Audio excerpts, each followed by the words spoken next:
Good afternoon, everybody. We can start this session that is dedicated to advancement in clinical research.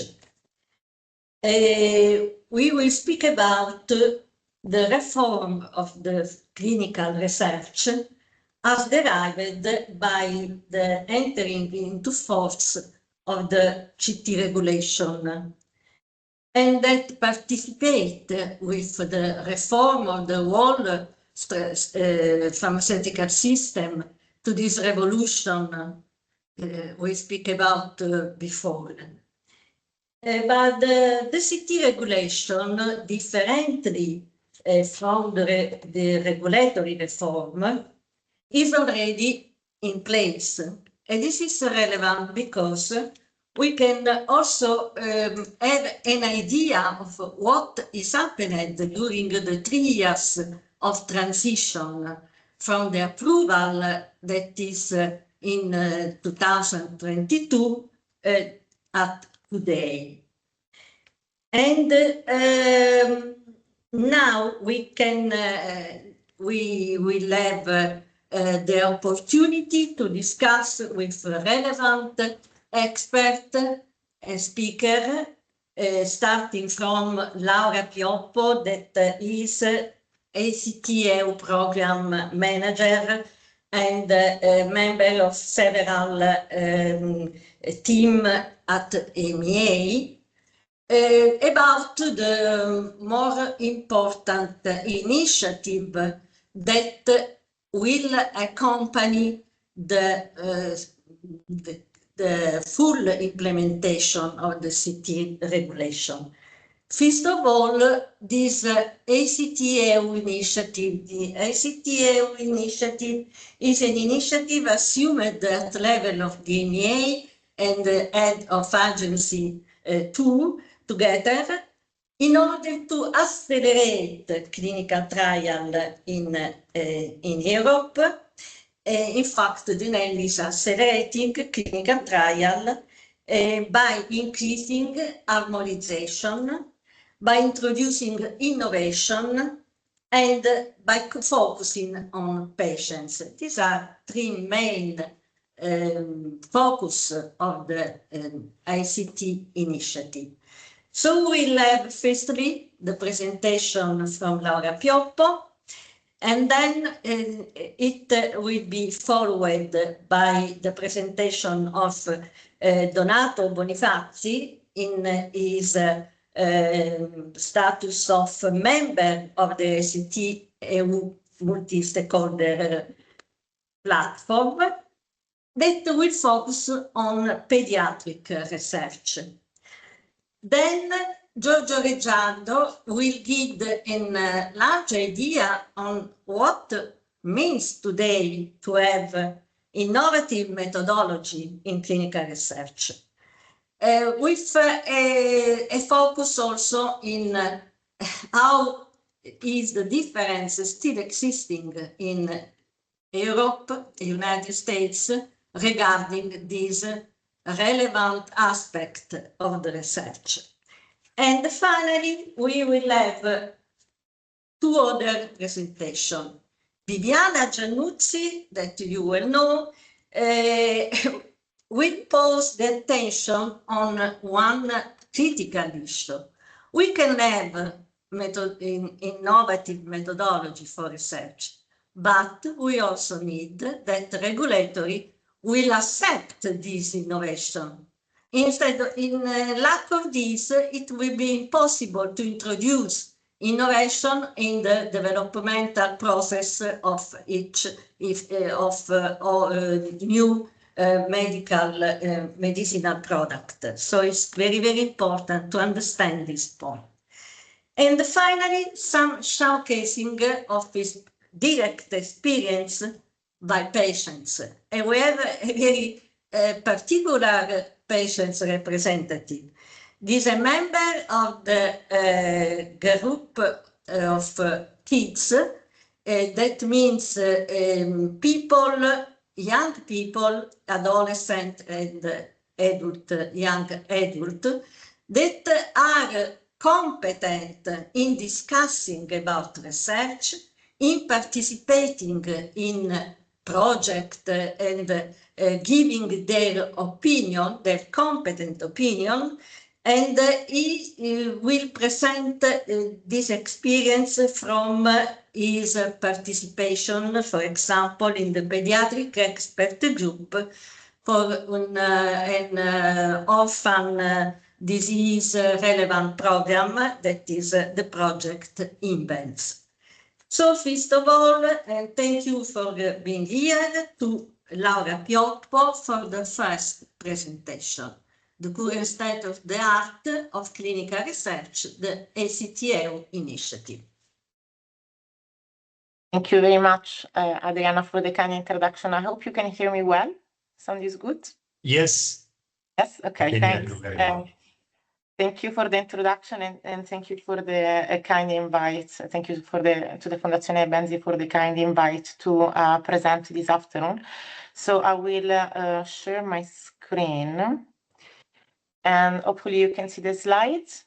Can you confirm you can see them now? Not yet. Not yet the slide, but we can see you. We can see you, which is much better, Laura, yes. Stefano. Okay, the slides are here now.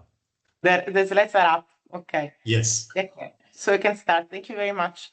So the presentation is really focused to give you an update on ACTEO, on this initiative that has been mentioned before to accelerate clinical trials in the European Union. And maybe before we start, it's good to pause and reflect for a moment on the evolution of the clinical trial landscape in the last 20 years. We had the Clinical Trials Directive applicable since May of 2004. And this Clinical Trials Directive, as we know, needed to be transposed nationally, bringing to national requirements in the member states, but has been a piece of law in place for almost 2 decades, because it has been applicable until the implementation. It's a bit of the clinical trials regulation. Okay, thank you for muting.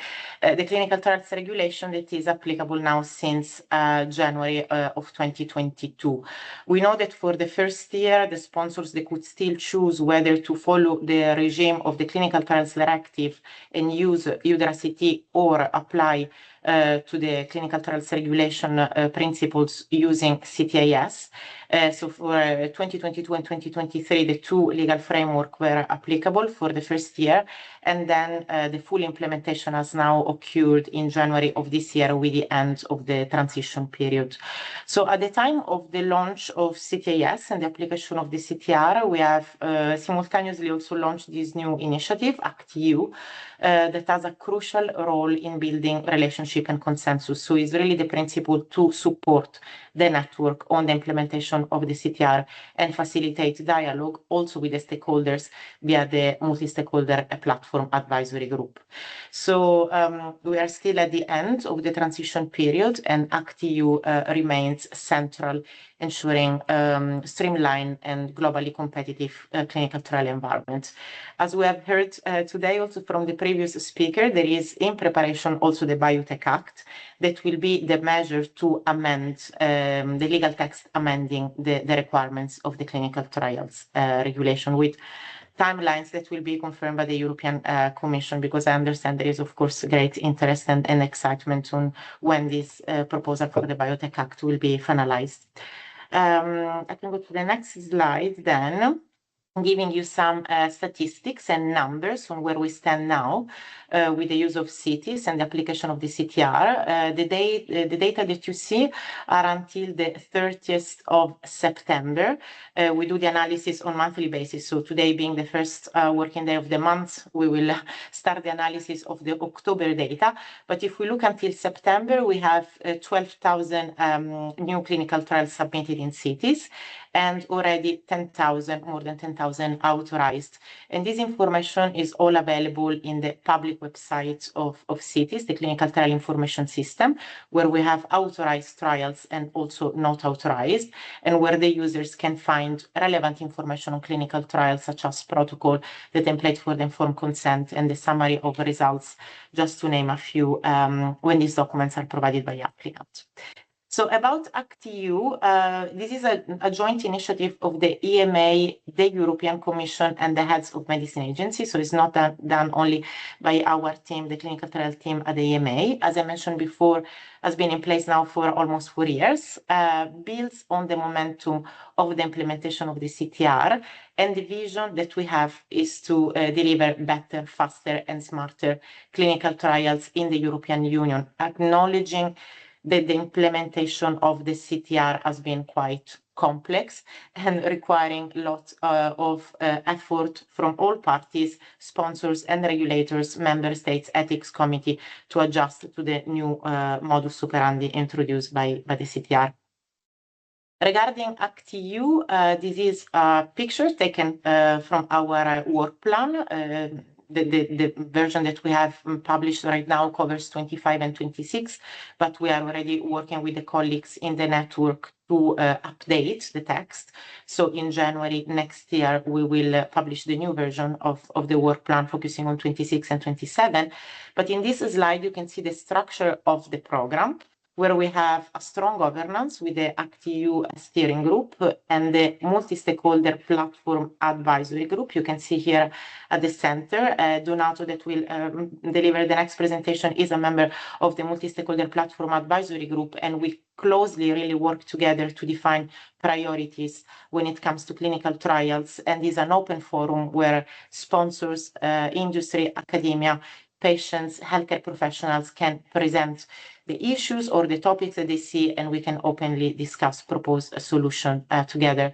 So on the right-hand side, you can see the macro areas that we have in the program. Operation of the CTR is, of course, still very important.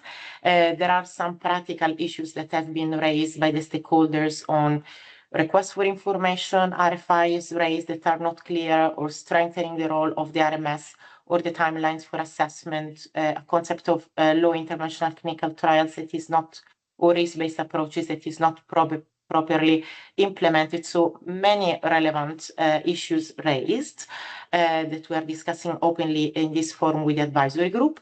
We have a dedicated line of work to support non-commercial sponsors, so academia, principal investigator-initiated trials, because we recognize that, of course, industry and non-commercial sponsors have very different dimensions and very different needs and setup.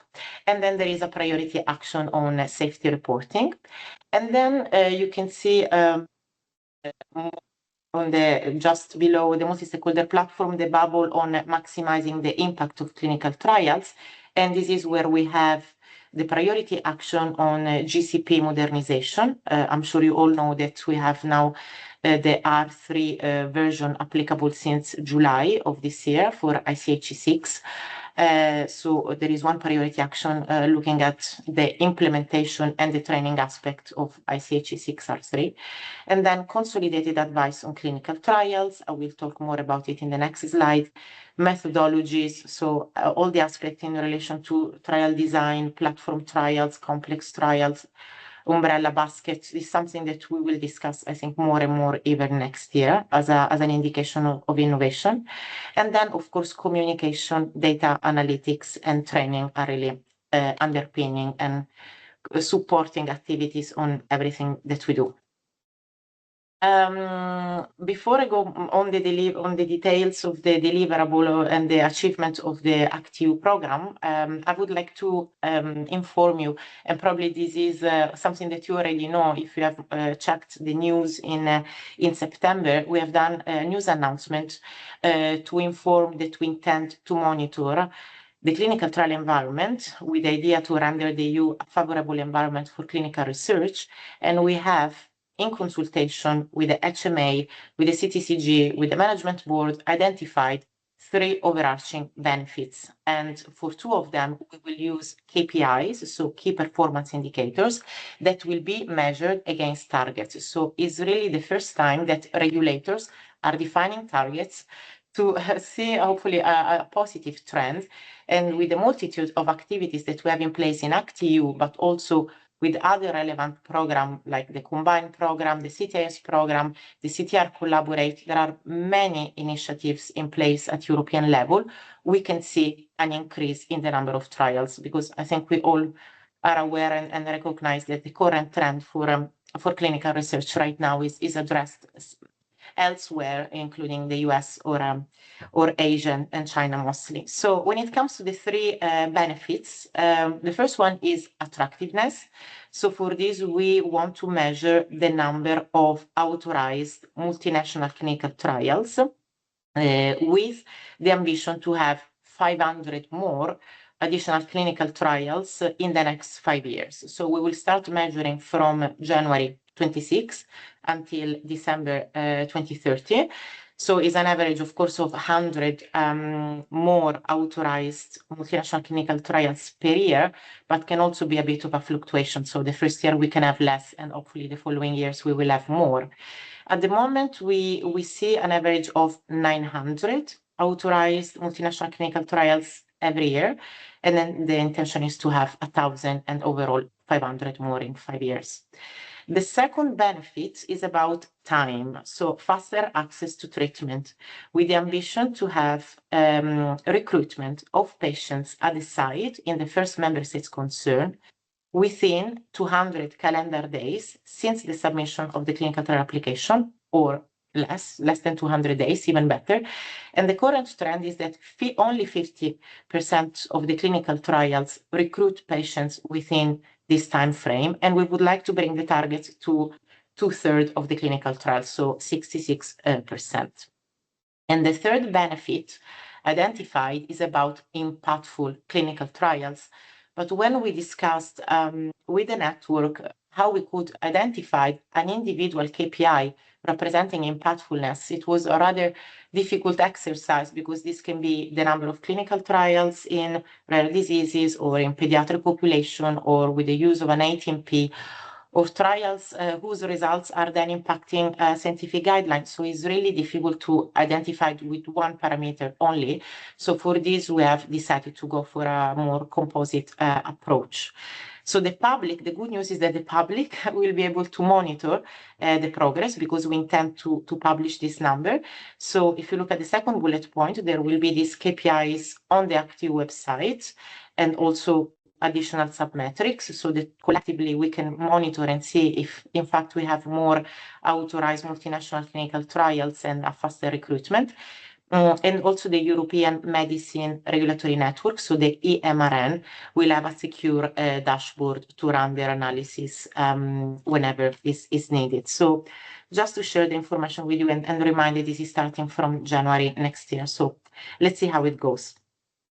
When it comes to the deliverables of ACT-EU, and there are a few hyperlinks included in these slides that hopefully are useful for the audience. Just wanted to highlight some of the main achievements of what has been done in the program in the last couple of years. So again, the support for non-commercial sponsor is a very important line of work. We always or often hear from non-commercial sponsors that it is difficult for them to identify the information, because it's scattered in many different websites and many different pages. And national initiatives are in place at the member states level to support academia and non-commercial sponsors to conduct clinical trials, also including funding aspect. So we have compiled all this on an interactive map that we have in the ACT-EU website. We also have regular webinars with non-commercial sponsors, with academic networks, through the channels and the connections that we have in place at EMA, and also with the colleagues in the academia office. So we have usually 70, 80 academic sponsors connected online. We have webinars of 2-3 hours. We explain to them what ACTIU is, how CTIS work, how to raise a good ticket in the service desk in case they need support from EMA, so that the issue identified is very clear. And we're also trying to speed up the resolution of the tickets for CTIS issues that are raised with this regulatory help desk. So the last bullet point that you see, we're trying to identify the issues raised by non-commercial sponsors, have a dedicated team that is looking at the tickets and trying to close in 1 week time. Then there is the initiative on consolidated advice for clinical trials. This is also because we have heard from the sponsors, from the applicants, that it is so important to have a dialogue with the regulators before they submit the clinical trial application in CTIS.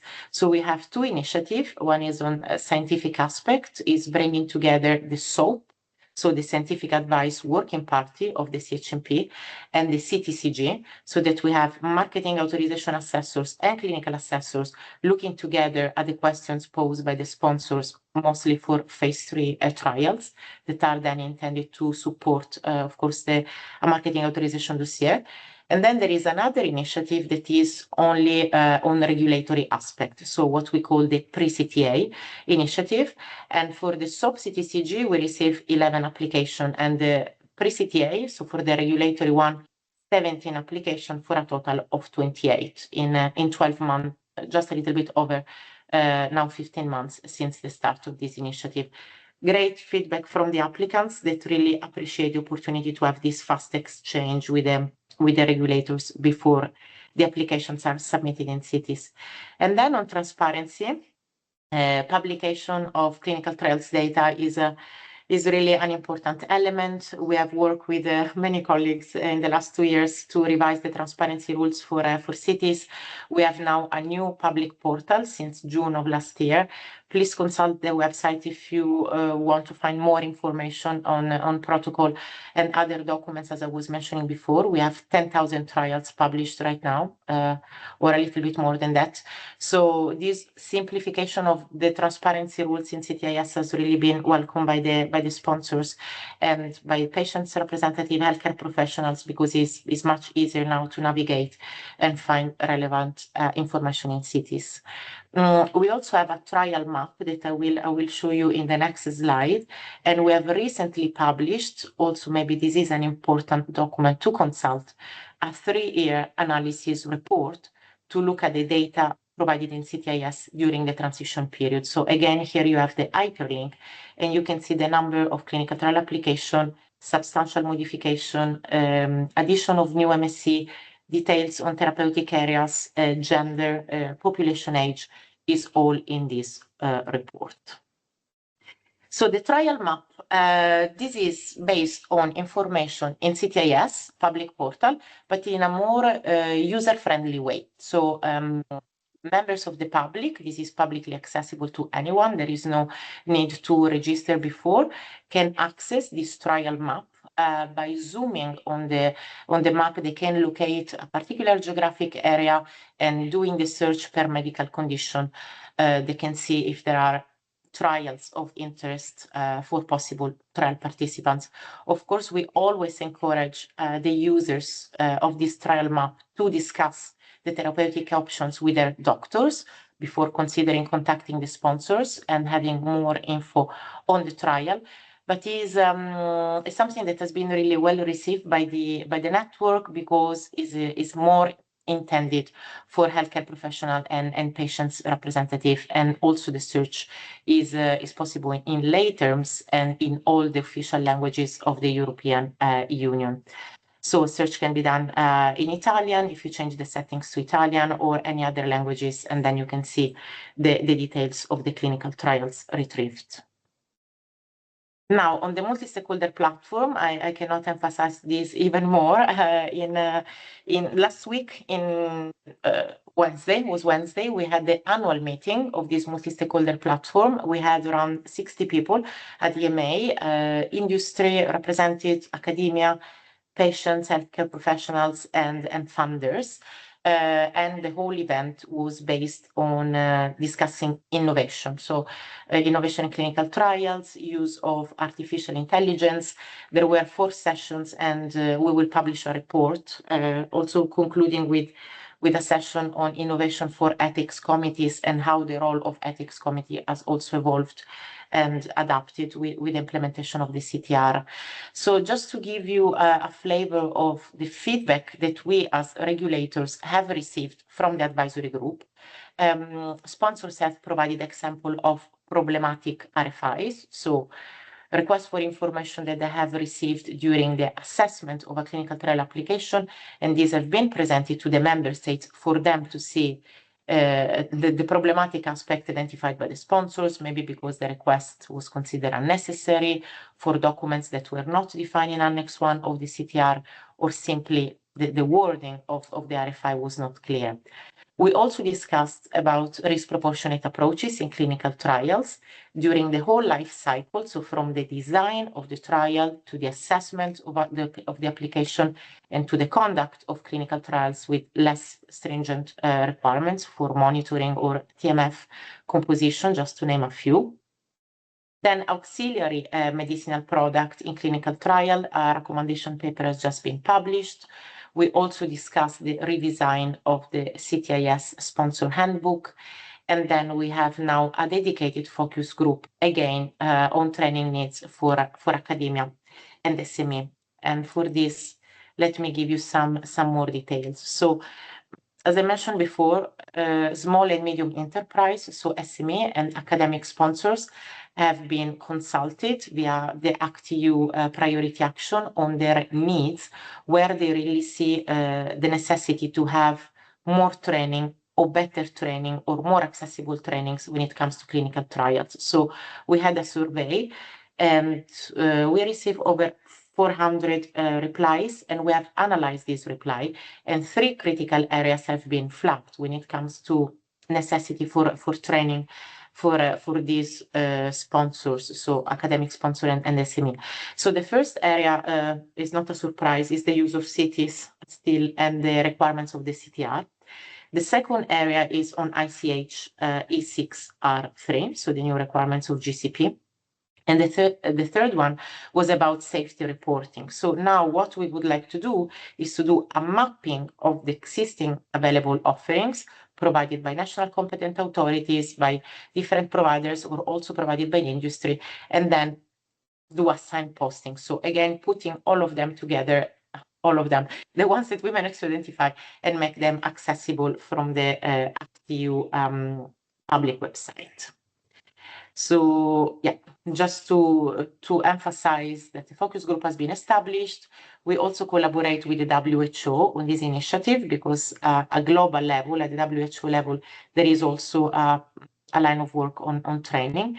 And we continue with the CTIS service desk that I mentioned before, with the webinars. We are organizing now the 4th one with the Belgian network, and we will do another one with the French network. And then we have academia represented in the advisory group. So the last couple of slides before I conclude, and also to inform you on some publication and important events. The trial map in all the official languages, as I mentioned before, is now in place since last week. We had the annual public event of the multi-stakeholder platform. We will write a report, and this report will be published. So please consult the ACT-EU website, because it's the source of the information, all the material that we produce. Today, we are having at the EMA a workshop on external controls for evidence generation. So how the data from real world data can complement the data from randomized clinical trials.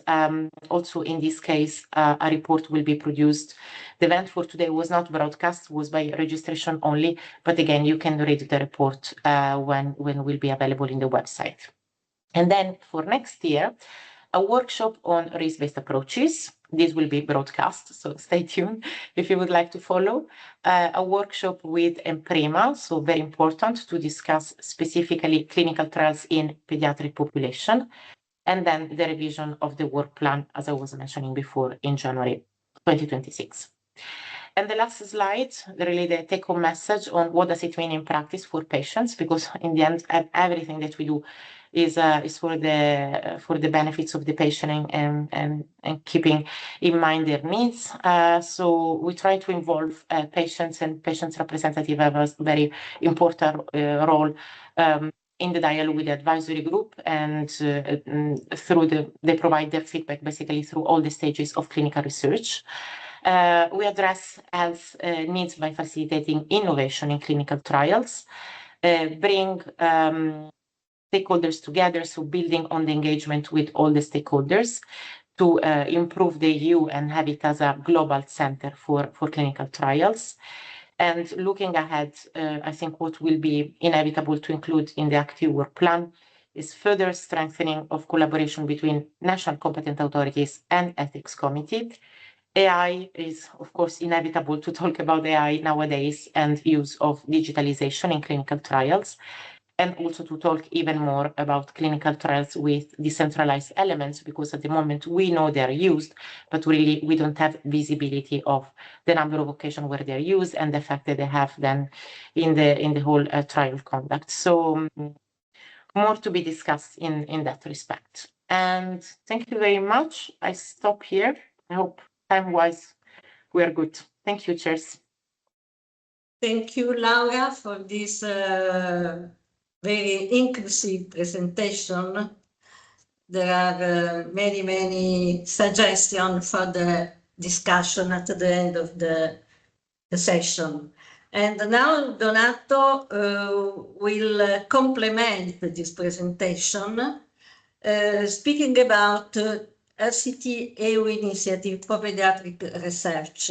Interestingly, the pediatric research is not formally cited in the ICT EU initiative.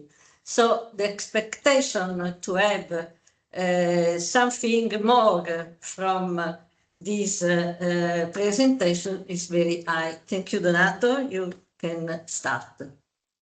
Thank you, Adriana. I would like, first of all, to thank the organizer and Laura for a presentation before mine, really inspiring, listening to a regulator in so a proactive way. Very new also the way in which ICT is promoting, engaging, and linking together all the stakeholders. So I'm very happy to be part of this initiative. And it's a pleasure for me to discuss TED's role and contributions to the ICT initiative. As Laura mentioned before, this initiative represents a collaborative effort to transform clinical trials across Europe, aiming to create an environment where innovation advances, patient needs are central, and clinical research becomes more inclusive and impactful. In pediatrics, this mission is particularly critical.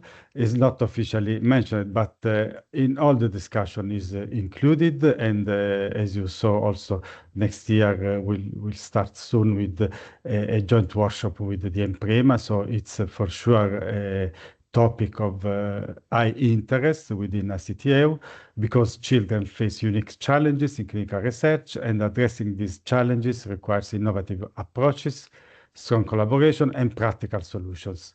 So over the next few minutes, I'll share how TED contributes to this transformation, the barriers we face, and the strategies we are proposing to overcome them.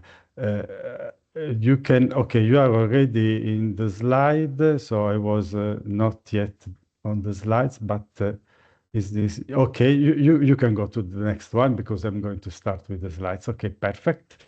So, and as Laura has already outlined, the ICT initiative is designed to transform the design and conduct of clinical trials in Europe to ensure research is high quality, efficient, and patient-centered. Its work plan for 2025, quite finished in 2026, focuses on improving governance, supporting non-commercial sponsors, and advancing methodologies and training.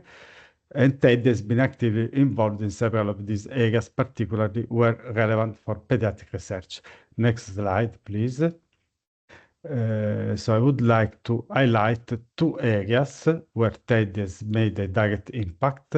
First, the governance and multi-stakeholder platform, which brings together clinical trial stakeholders and regulators to identify challenges, share knowledge, and collaborate to improve the European clinical trial landscape, where TED in the multi-stakeholder platform advisory group represents one of the 5 categories and exactly the non-commercial European clinical research organizations and networks, giving in particular voice to the pediatric perspective in our case, I mean.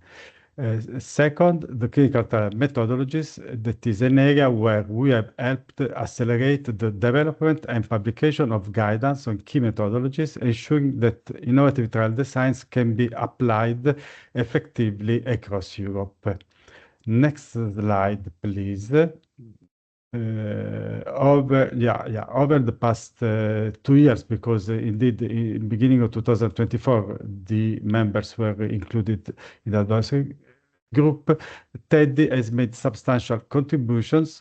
You can say, let's say, the main ones, which we have summarized in this table. As you can see, we have proposed discussions on implementing specific regulatory provisions, such as Article 81(9) of the Clinical Trial Regulation, to enhance access and collaboration for non-reporting member states. And within the multi-stakeholder platform, we have actively influenced meeting agendas, suggesting topics like long-term support for non-commercial sponsors and workshops on innovative study designs. We have also participated in consultation to prioritize stakeholder issues, shape EU-level funding strategies for academic sponsors, and advocate for pediatric and rare disease research. Also in the work plan for the next 2 years that will be adopted in January, as Laura mentioned. And beyond this, TED has maintained a consistent presence at annual and advisory meetings, sharing expertise on methodological innovation and the evolving landscape of clinical trials. Next slide, please. Here you see one of TED's recent initiatives. In June, during a meeting, was the proposal of pilot programs for innovative trial designs and co-partnership models. It was presented to the multi-stakeholder platform advisory group the 26th of June, and these pilots aim to accelerate the adoption of new methodologies, particularly in pediatrics, where traditional trials face longer timelines, lower prioritization, and ethical and logistical challenges, as we all very well know. The pilots provide a controlled environment to test new approaches, generate practical insights, and offer scientific, technical, and regulatory supports. Building on ACTA focus on innovation and collaboration, TED is now proposing these 2 new pilot programs, following the 2 that were already adopted, to further promote innovative designs and co-sponsorship. These are the 2 topics of the proposed pilots, addressing unmet medical needs and supporting more efficient patient-centered pediatric research in particular, but not only. Next slide, please. Innovative trial designs, including master protocols and adaptive designs, offer tremendous potential. They allow for higher ethical standards through responsive design, greater patient-centric flexibility, with also interim analysis and adaptive approach and real-time safety monitoring. Yet their adoption remains limited due to resistance to change, regulatory uncertainty, and the cost associated with specialized expertise and infrastructure. So also training will be needed for sure. Pilot programs offer a controlled environment to validate these approaches, demonstrating how innovation can be safely and effectively applied, particularly for pediatric research. The need for this focus is also underscored in a recent Lancet article, you can see, which highlights the importance of ethics, regulatory expertise, and statistical support for pediatric research. Next slide. To understand the real-world impact of innovative trial design on efficiency, participant safety, and scientific progress, it is essential to collect structured information on their design, implementation, and outcomes. Indeed, we analyzed the CTIS, showing that only 3% of all registered trials currently use innovative designs, used in the last 4 years under analysis. And in pediatric trials, this is slightly higher at 4.8%, so a little bit better, but not enough because the potential is really huge. And so these numbers confirms that despite their clear potential, innovative methodologies remain significantly underused, highlighting the urgent need for pilot programs and measures to remove the barriers to their broader adoption. Next slide, please. The figures presented in the previous slide likely underestimate the actual number of trials featuring innovative designs because they are not easily searchable in the CTIS due to the current inability to register individual trial based on study design, as shown on the left side of this slide.